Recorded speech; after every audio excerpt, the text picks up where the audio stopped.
Halo semuanya, saya Dr. Sandra Lango, spesialis penyakit dalam konsultan dermatologi dari Siloam Hospital Lipo Village.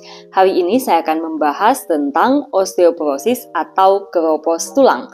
Apa yang dimaksud dengan osteoporosis? Osteoporosis merupakan suatu kondisi di mana massa tulang menjadi rendah, terjadi gangguan mikroarsitektur tulang yang membuat tulang itu menjadi mudah patah bahkan pada trauma minimal.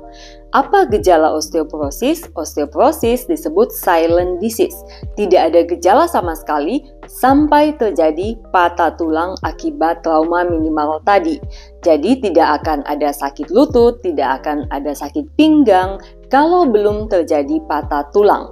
Dan nyeri bukan gejala pada awal osteoporosis. Nyeri hanya akan terjadi jika osteoporosis sudah berkomplikasi dan tulangnya sudah patah.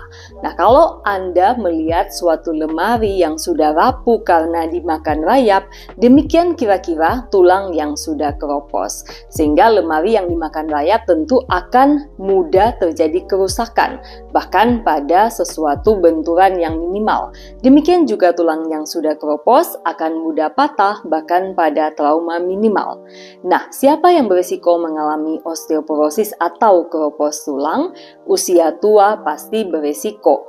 Pada wanita yang sudah menopause, pada laki-laki di atas 70 tahun berisiko mengalami osteoporosis. Bagaimana dengan orang muda? Orang muda juga bisa mengalami osteoporosis, terutama pada orang yang punya penyakit tertentu, misalnya penyakit autoimun, penyakit hati kronik, penyakit ginjal kronik, gangguan hormonal.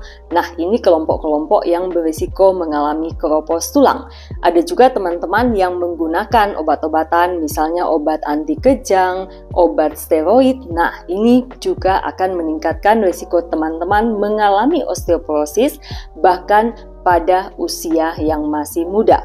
Ada juga perilaku kita sehari-hari. Misalnya kalau kita kurang beraktivitas fisik, nutrisi kita buruk, kita kurang protein, kurang kalsium, kurang vitamin D, atau kita punya kebiasaan-kebiasaan seperti misalnya konsumsi alkohol yang berlebihan, kopi yang berlebihan, ini juga akan menyebabkan risiko osteoporosis meningkat bahkan pada usia yang masih muda.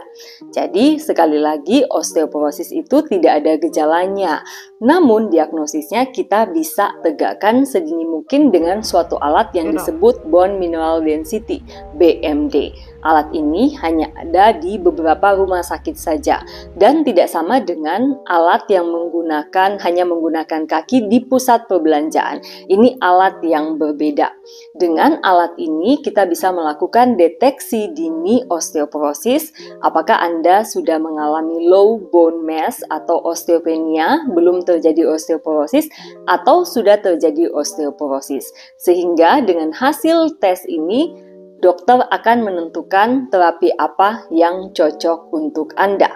Osteoporosis tidak bergejala, namun bisa dideteksi dini dan bisa diobati sebelum terjadi komplikasi.